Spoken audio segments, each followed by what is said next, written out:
Tragedi berdarah 4 November, dari gantung Marie Primoen hingga serangan mematikan di Eropa. Sejarah kelam yang mengguncang dunia.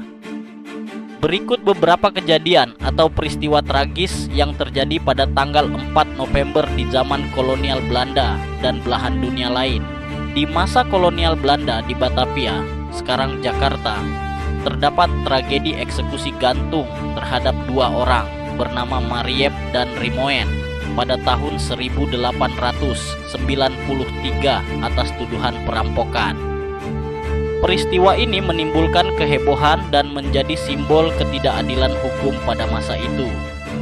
Pemerintah Hindia Belanda juga dikenal menggunakan penjara pengasingan di Papua yang sangat mengerikan untuk membungkam pergerakan nasionalis Indonesia.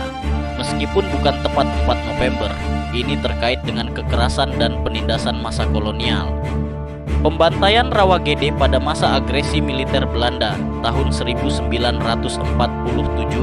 meskipun terjadi pada 9 Desember, adalah contoh tragis pembantaian selama masa kolonial yang mengakibatkan kematian lebih dari 400 penduduk sipil oleh tentara Belanda.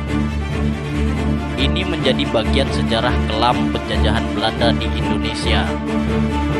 Di dunia lain, pada tanggal 4 November 1576, pasukan Spanyol berhasil merebut kota Antwerp dari pasukan Belanda setelah pengepungan panjang dalam perang 80 tahun yang merusak hampir seluruh kota.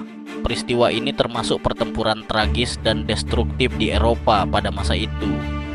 Pada tanggal 4 November 1912, pasukan Bulgaria menyerang pertahanan Kesultanan Ottoman di wilayah Katalka yang memicu pertempuran sengit sebagai bagian dari Perang Balkan.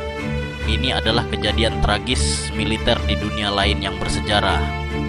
Selain itu, momen-momen lain di dunia pada tanggal 4 November juga mencatat berbagai konflik dan tragedi seperti krisis Sandera tahun 1979 di Kedubes Al-Alas di Teheran yang merupakan bagian dari pergolakan geopolitik besar.